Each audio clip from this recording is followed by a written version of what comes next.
Hai, ketemu lagi nih dengan Kak Elia. Hari ini kakak ingin mengajak adik-adik semua untuk merenungkan firman Tuhan. Ayo kita mulai.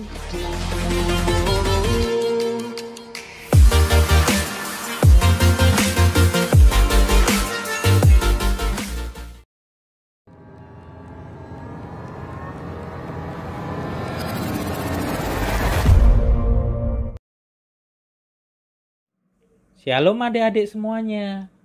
Kita tetap merenungkan firman Tuhan ya, melalui gerakan cinta Alkitab ini. Adik-adik, firman Tuhan hari ini diambil dari Amsal pasal 10 ayat yang keempat. Kita baca bersama ya. Tangan yang lamban membuat miskin, tetapi tangan orang rajin menjadikan kaya. Adik-adik, untuk memudahkan kita dalam merenungkan firman Tuhan ini, yuk dengarkan cerita dari kakak. Shalom adik-adik terkasih. Kakak senantiasa berdoa, kiranya adik-adik dalam keadaan sehat dalam lindungan Tuhan. Kiranya adik-adik juga masih setia merenungkan firman Tuhan setiap hari. Adik-adik, kakak mau tanya nih. Siapa yang sering dipuji papa dan mamanya karena menjadi anak yang rajin? Ayo, siapa? Kakak tentunya berharap semua pada angkat tangan ya. Hehehe. Atau jangan-jangan sebaliknya.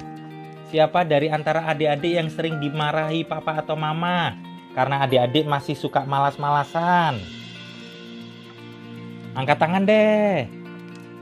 Ada yang masih suka mainan terus daripada belajar?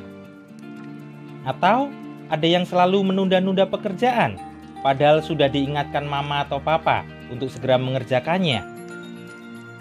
Waduh, kakak harap tidak ada ya dari antara adik-adik yang seperti itu. Adik-adik, hari ini kita mau belajar untuk menjadi anak-anak Tuhan yang rajin. Ayo kita baca ayatnya di dalam Amsal pasal 6 ayat 6 sampai 11. Hai pemalas, pergilah kepada semut, perhatikanlah lakunya dan jadilah bijak. Biarpun tidak ada pemimpinnya, pengaturnya atau penguasanya, ia menyediakan rotinya di musim panas dan mengumpulkan makanannya pada waktu panen. Hai pemalas, berapa lama lagi engkau berbaring? Bilakah engkau akan bangun dari tidurmu? Tidur sebentar lagi, mengantuk sebentar lagi, melipat tangan sebentar lagi untuk tinggal berbaring. Maka datanglah kemiskinan kepadamu seperti seorang penyerbu, dan kekurangan seperti orang yang bersenjata. Adik-adik, ada perbedaan yang mencolok antara orang rajin dan malas. Orang yang malas akan lebih suka melakukan hal-hal yang tidak penting. Ia juga suka menunda melakukan hal-hal yang penting. Apa akibatnya kalau seperti itu? Alkitab mengatakan akan datang kemiskinan dan kekurangan bagi orang yang malas. Sebaliknya, untuk menjadi seorang yang rajin, Alkitab memberi nasihat kepada kita semua untuk belajar kepada semut. Kehidupan semut menjadi sebuah gambaran bagaimana tindakan rajin yang perlu dilakukan kita semua. Dan adik-adik, belajar rajin harus dimulai sejak kita kecil ya. Jadi, rajin itu sebenarnya harus menjadi kebiasaan adik-adik. Kalau perlu, adik-adik tidak usah menunggu disuruh mama atau papa untuk mengerjakan tugas dan tanggung jawab adik-adik.